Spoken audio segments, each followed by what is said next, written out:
ಪಾಲ್ಗೊಂಡು ನಿಮ್ಮೆಲ್ಲರಿಗೂ ಉತ್ತೇಜನವನ್ನ ಕೊಡ್ತಾ ನಿಮ್ ಜೊತೆಯಲ್ಲಿ ಧರಣಿ ಕೂತಿರುವಂತ AR ಬಾಬು ಅವರೇ, ಗಂಗರಾಜ್ ಅವರೇ, ರಾಜಶೇಖರ್ ಅವರೇ, ವಿ ರಾಜ್ ಅವರೇ, ಶಿವಕುಮಾರ್ ಅವರೇ, ಗಜೇಂದ್ರನ್ ಮತ್ತೆ ದಿವಾಕರ್ ಅವರೇ, ನನ್ನ ಜೊತೆಯಲ್ಲಿ ಬೆಂಗಳೂರಿನಿಂದ ಬಂದ ನಿಮ್ ಜಿಲ್ಲೆಯವರೇ ಆದಂತ ರಾಜ್ಯ ಉಪಾಧ್ಯಕ್ಷರಂತ ಶಿವರಾಜ್ ಗೌಡ್ರೆ, ರಾಜ್ಯ ಕಾರ್ಯದರ್ಶಿ ಆದಂತ ಲೋಕೇಶ್ ಅವರೇ, ಕೋಲಾರ ಜಿಲ್ಲಾ ಅಧ್ಯಕ್ಷ ಅಂತ ಚಂಬೆ ರಾಜೇಶ್ ಅವರೇ, ನಮ್ಮ ಕೋಲಾರ ಜಿಲ್ಲಾ ತಾಲೂಕು ಅಧ್ಯಕ್ಷ ಅಂತ ನಾಗರಾಜ್ ಗೌಡ್ರೆ, ಅದೇ ರೀತಿ ಗಂಧರ್ವ ರಮೇಶ್, ರವಿ, ಸೋಮು, ಅನೇಕ ಜನ ಮುಳಬಾಗಿಲಿಂದ,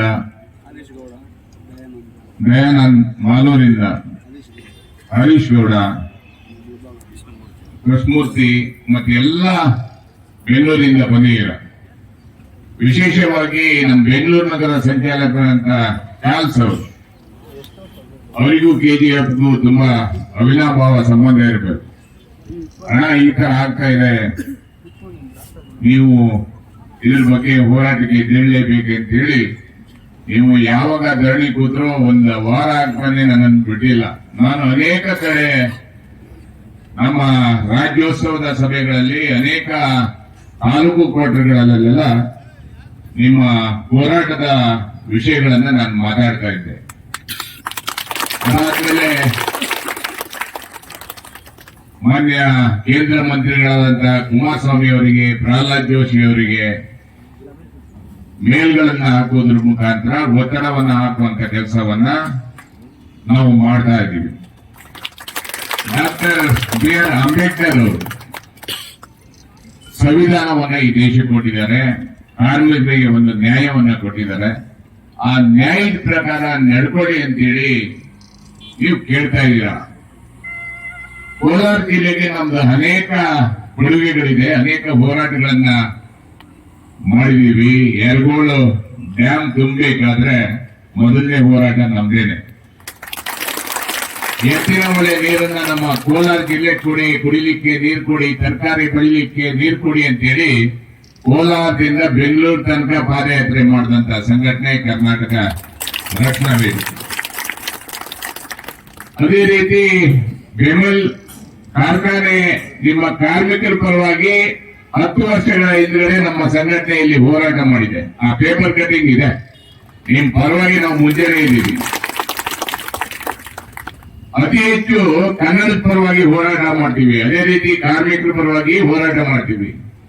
ನಾವು ಭಾರತ ದೇಶದಲ್ಲಿ ವಾಸ ಮಾಡುವವರು ನಾವೆಲ್ಲ ಹೇಗೆ ಭಾರತೀಯರು, ಅದೇ ರೀತಿ ಕರ್ನಾಟಕದಲ್ಲಿ ನಾವು ಯಾರೆಲ್ಲ ವಾಸ ಮಾಡ್ತೀವೋ ನಾವೆಲ್ಲ ಕನ್ನಡಿಗರಂತ ತಿಳ್ಕೊಂಡಿದ್ದೀವಿ. ಈ ಶಾಂತನು ರೈ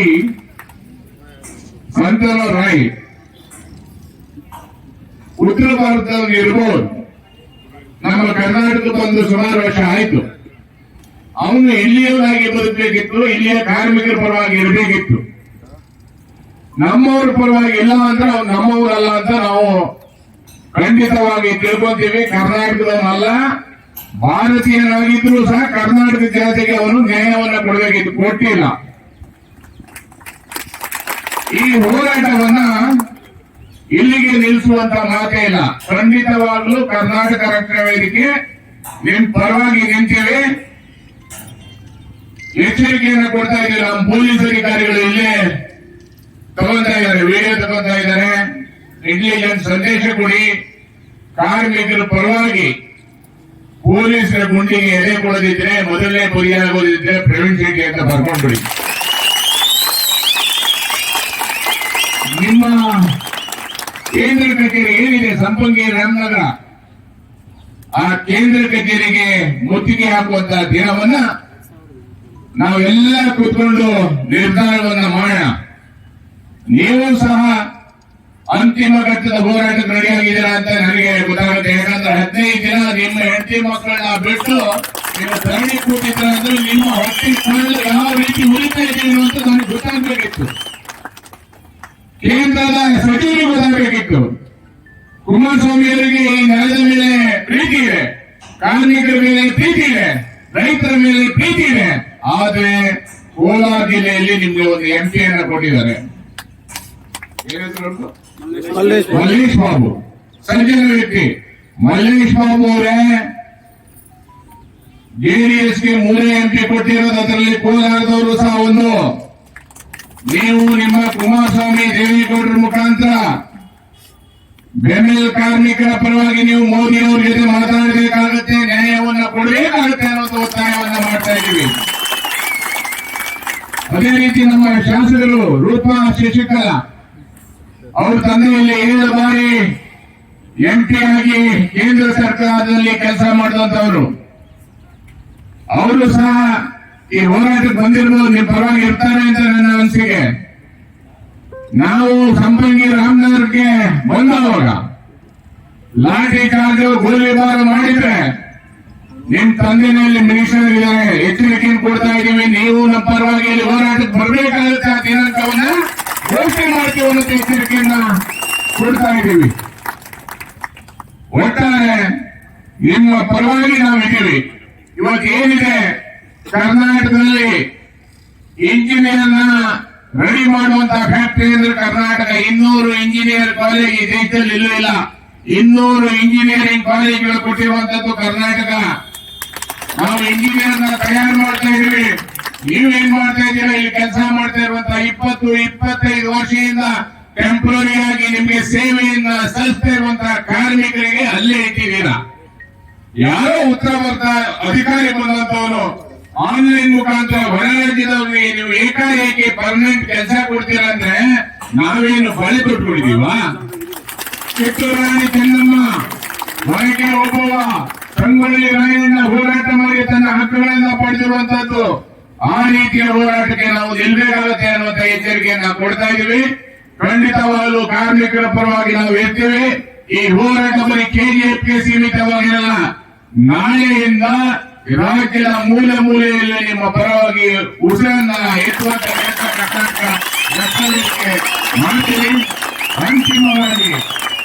ಅಂತಿಮವಾಗಿ ನಿಮ್ಮ ನಾಯಕರ ಜೊತೆ ಚರ್ಚೆ ಮಾಡಿ ದಿನಾಂಕವನ್ನ ಘೋಷಣೆ ಮಾಡೋದ್ರ ಮುಖಾಂತರ ಕೇಂದ್ರ ಕಚೇರಿಗೆ ಮುತ್ತಿಗೆ ಹಾಕುವಂತ ಕೆಲಸ ಮಾಡೋಣ.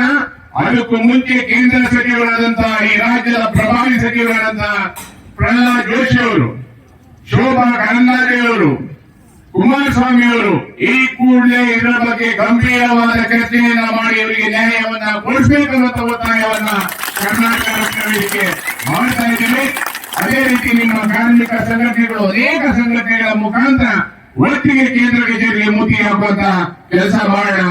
ಕಾರ್ಮಿಕರು ಈ ದೇಶಕ್ಕೆ ಅನ್ನವನ್ನ ಕೊಡುವಂತ ಕಾರ್ಮಿಕರನ್ನ ನಿರ್ಲಕ್ಷ್ಯವಾಗಿ ನೋಡುವಂತದ್ದು ಸರಿಯಲ್ಲ.